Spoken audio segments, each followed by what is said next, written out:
Sounds of the Week on iRadio.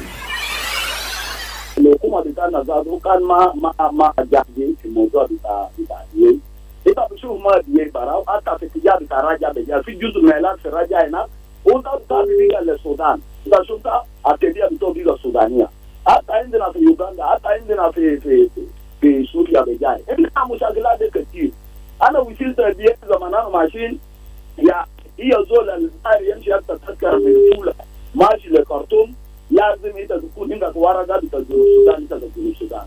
أنا لقيت كثير نشادية يعني أنت بتلقى الزول عنده الرقم الوطني وهو بقول هو سوداني. شفت كيف هو من هذه هو تلقى عضو في مجلس في السودان ومن هذه شوف الكلام ده قاعد يسبب المشكلة كيف يعني في جزء من الناس بتاع هذه يعني تلقى عضو في السودان فعندهم الجنسية جوازية حاجة بتاع السودان هم برضو من عاديين يعني الناس زي ما بخلي عاديين ذاته يستجيب. Sounds of the Week on iRadio, your eye on South Sudan. Live from Juba, on air and online. This is iRadio News.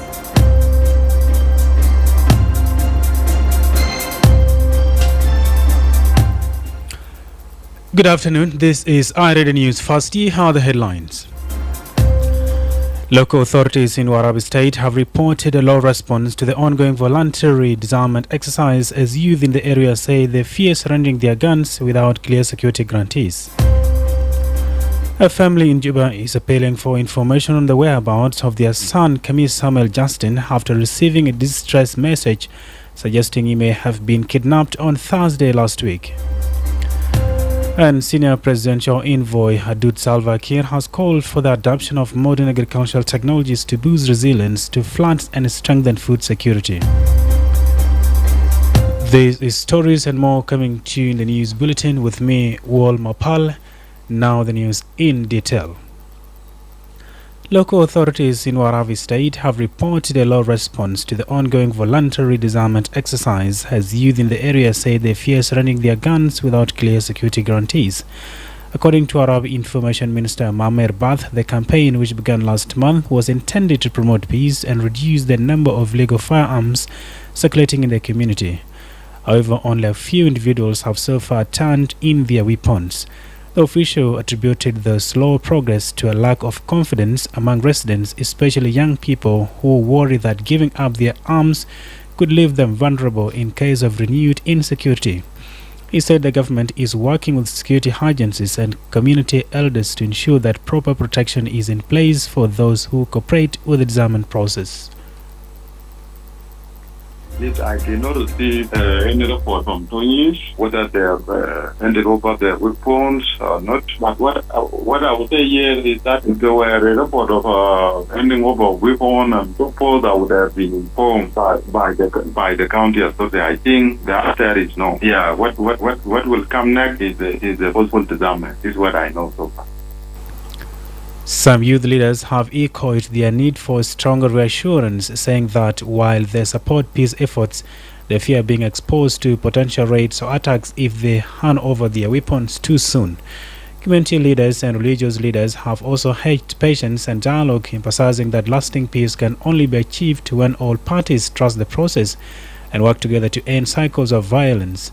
Authorities have encouraged residents to report any incidents of insecurity and continue engaging in peace forums aimed at rebuilding confidence between the community and security forces. When contacted, Tony East County Commissioner Mawu Deng confirmed that youth have not surrendered their weapons, citing fear of attacks from what they described as external enemies. Mawood said several dialogues with community chiefs and local leaders have failed to convince the youth to cooperate.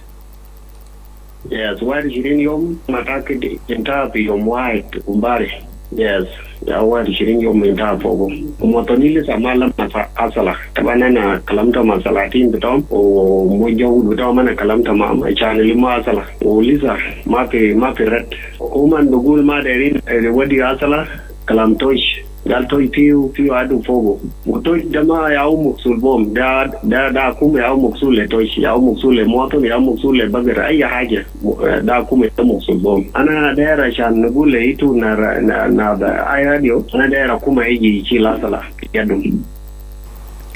A family in Juba is appealing for information on the whereabouts of their son, Kamis Samuel Justin, after receiving distress message suggesting he may have been kidnapped on Thursday last week. According to the family, Kamis went missing after going to KCB Bank in Juba to withdraw money on Thursday afternoon. His younger brother, Samuel Tuongo, said Kamis had informed the family earlier that day he was heading to the bank to withdraw cash meant to be sent to Uganda.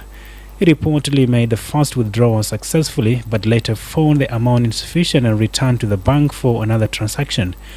Tuongo said his brother later visited an uncle at his house within Juba, but never made it back home that evening. At around 2 p.m. on Thursday, Kamis reportedly sent a distress message to one of his colleagues, stating that he had been taken by unknown individuals and was being held in an undisclosed location.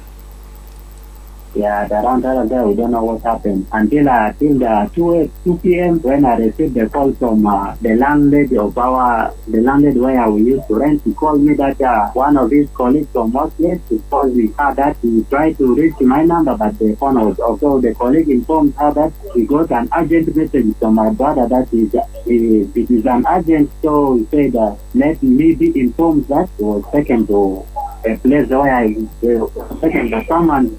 A place where he doesn't know now. That's what the message says. Tuongo told iRadio that the family has searched all police stations around Juba and has since reported the case to Melkia police station. The family is appealing to the public to share any information that could help locate him by reporting to the nearest police station or contacting relatives from the mentioned clan, Boma or Payam. Police have not yet issued an official statement on the incident. This is iRadio Afternoon News. Senior Presidential Envoy Hadud Salva Kiir has called for the adoption of modern agricultural technologies to boost resilience to floods and strengthen food security. Hadud made the remarks during her visit to the 2025 Africa International Agricultural Expo at the Kenyatta International Convention Center in Nairobi. The annual event serves as a major platform for collaboration between African and Chinese nations in agricultural innovation and investment. It brings together key stakeholders from across Africa and China to promote modern farming technologies, agribusiness partnerships, and sustainable food security strategies. While touring the exhibition, Hadud visited several stalls showcasing advanced farming equipment, smart irrigation systems, and innovative mechanization models from participating countries. She says, and I quote, "Some of the machines I have seen here could play a critical role in addressing the challenges our farmers face during the rainy season. As many parts of South Sudan are affected by floods, such innovations could help ensure continued food production and rural mobility." End quote. Hadud said President Salva Kiir has made agricultural development a key national priority. She further called for partnerships with regional agricultural innovators to help the South Sudan move toward self-sufficiency and improved food security. The 2025 Africa International Agricultural Expo was held under the theme Gathering Global Agricultural Wisdom, Promoting African Culture and Agriculture. The Minister of Trade and Industry, Atong Kwalmanyang, is calling on women across the country to stand together in unity to lift one another up rather than compete as part of efforts toward national progress. He's speaking at a two-day national conference on women, peace and security held in Juba last week. Minister Atong urged women to avoid undermining each other and instead promote mutual support and cooperation. She warned against speaking negatively about women who hold political or leadership positions, saying such attitudes hinder collective advancement. Atong also praised President Salva Kiir for appointing women to key government roles, including vice presidents and the Speaker of the National Parliament. However, she said that while these appointments mark significant progress, more work remains to ensure broader participation of women in government. As women, we are enemies of our own. And I'm not just talking out of what I hear, it is what I know.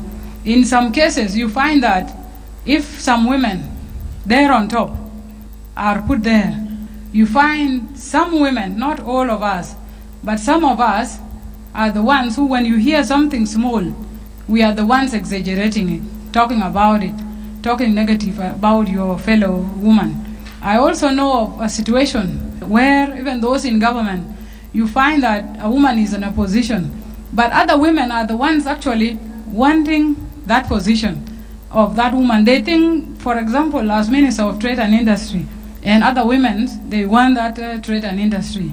They assume maybe that is a position given to women. But what they can also do is that there are other positions so that we also increase the number of women participation. Not that one position is where we all die looking for. There are other options. And finally, before regional international stories, civil society leader Edmond Yakani has called on the Juba City Council to take immediate action to reduce overcrowding and disorder at Customs Market, one of the busiest trading centers in the capital. Yakani, the executive director of the Community Empowerment for Progress organization, said the market has become increasingly congested, with traders encroaching on the road and rickshaws operating in a disorganized manner, posing risks to both pedestrians and motorists. He said the overcrowding and poor organization of the market have created an opportunity for criminals to target innocent civilians. Yakani appealed to the mayor of Juba City Council, Christopher Swaka, to intervene and organize the market to restore order and ensure road safety.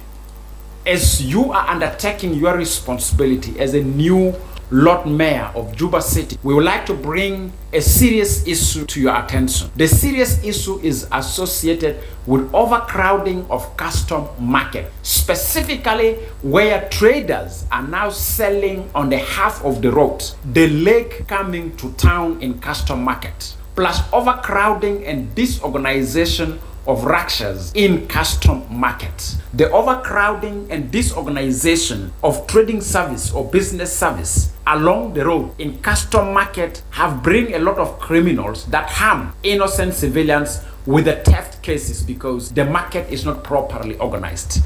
And also the road is halfway occupied by the traders or by the retail traders. We hope that under your responsibility, you will respond on this situation effectively. We want to see the road of custom market open.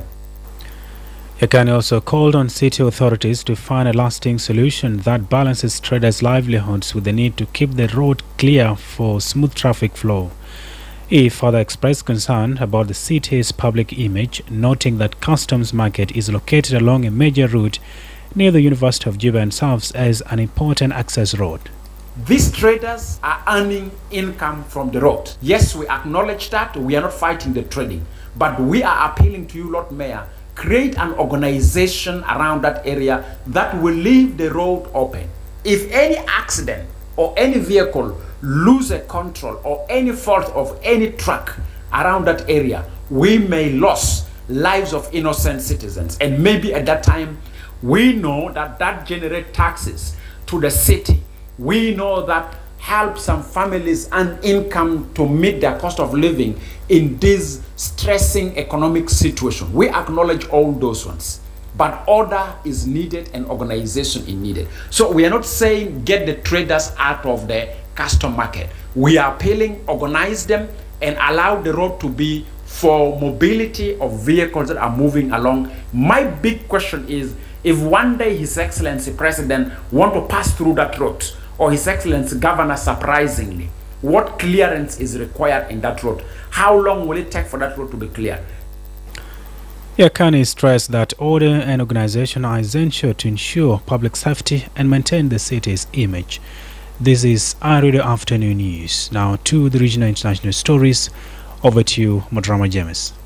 Let's have a look at some of the stories making headlines in Africa and beyond. Tanzanian President Samia Suluhu Hassan has been sworn in for a second term amidst a tight security following an election marred by violent protests and rejected by the opposition as a sham. The inauguration ceremony is being held at a military parade ground in the capital Dodoma in an event closed to the public but broadcast live by the state-run TBC. Samia was declared the winner on Saturday with 98% of the vote. She faced little opposition with the key rival candidate either in prison or barred from running. International observers have raised concern about the transparency of the election and its violent aftermath, with hundreds of people reportedly killed and injured. Elsewhere, Israel has confirmed the identities of 3 deceased hostages whose body it recovered from Hamas via the Red Cross in Gaza on Sunday. Forensic tests showed the remains were those of Israel soldiers Colonel Hasef Hamimi 40, Captain Omar 21, and Staff Sergeant Oz Daniel 19, the Prime Minister's office said. The confirmation means 8 dead Israeli and foreign hostages are still in Gaza. And finally, at least 20 people have died after an earthquake struck northern Afghanistan, local authorities said, with the death toll expected to rise as rescue efforts continue. Hundreds have been left injured, local authorities told BBC. The earthquake struck near Mosul Serif, one of the country's largest cities that is home to about 500,000 people, at around 1 local time on Monday and 20:30 GMT on Sunday. These are some of the stories making headlines in Africa and beyond. Back to you, my colleague.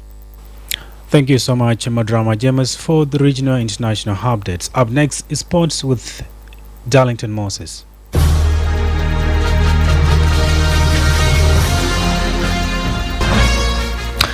Thank you so much, Wol Mapal. In the world of sport, we are starting with home news. Qatar Juba triumphs over Al Merreikh Bentiu with 2-0 victory in South Sudan Premier League clash. In a thrilling and hard-fought encounter, Qatar Juba secured an impressive 2-0 victory over Al Merreikh Bentiu in the second edition of the South Sudan Premier League, held on Sunday, November 2nd, 2025 at Juba National Stadium. The win marks Qatar Juba's 5th victory of the season, taking them to 16 points at the top of the league table, 2 points clear of Jammus FC, who sit in the second place with 14 points. Meanwhile, Al Merreikh Bentiu remain in 4th place with 13 points. With this result, Qatar Juba continue to demonstrate their title ambitions in what promises to be one of the most competitive seasons yet in South Sudanese football. In La Liga Spanish update, Marcus Rashford scored for Barcelona as they bounce back from their El Clasico loss with 3-1 victory over Elche in La Liga. Lamine Yamal and Ferran Torres had put Hansi Flick's side in control before Rafa Mir pulled one of the most for the visitors. Rashford's 61st minute effort sealed the success that moved Barca back to the second spot, 5 points behind leaders Real Madrid. And in UEFA Premier League, Nottingham Forest owner Evangelos Manekasi says he will fund the medical care of any club's fan caught up in the mass stabbing incident on a train on Saturday. Passengers traveling from Doncaster to London were attacked, with Forest saying many of our London-based supporters were traveling home on the train following a home game against Manchester United. And finally, Carlos Alcaraz and Jannik Sinner will play an exhibitions match in South Korea in January, just 8 days before the start of the Australian Open. The duo will meet in the Hyundai Chart Supermatch in Incheon on 10 January, with the Australian Open main draw getting underway in Melbourne on 18th January. This is all in the world of sport, and back to you, Wol Mapal.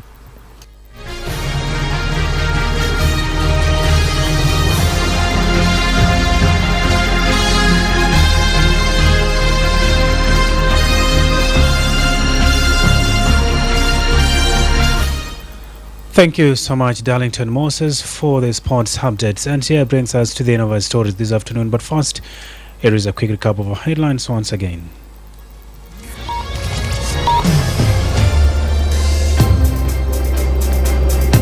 Local authorities in Warabi State have reported a low response to the ongoing voluntary disarmament exercise, as youth in the area say they fear surrendering their guns without clear security guarantees. A family in Juba is appealing for information on the whereabouts of their son, Kamis Samuel Justin, after receiving a distress message suggesting he may have been kidnapped on Thursday last week. And senior presidential envoy Adud Salva Kiir has called for the adoption of modern agricultural technologies to boost resilience to floods and strengthen food security. That is the end of our Reader Afternoon News. If there is an event you would like our reader to cover or report about, please send us a text message on +211 925 287 870. It's also our WhatsApp number. Follow us on X at iRadio Juba, like our Facebook page, iRadio. Subscribe to our YouTube channel at iRadio South Sudan. You can also visit our website and listen to us online at www.iRadio.org. Stay tuned for news in Arabic at 1/2 past the hour. I am Wol Mapal. Thanks for listening.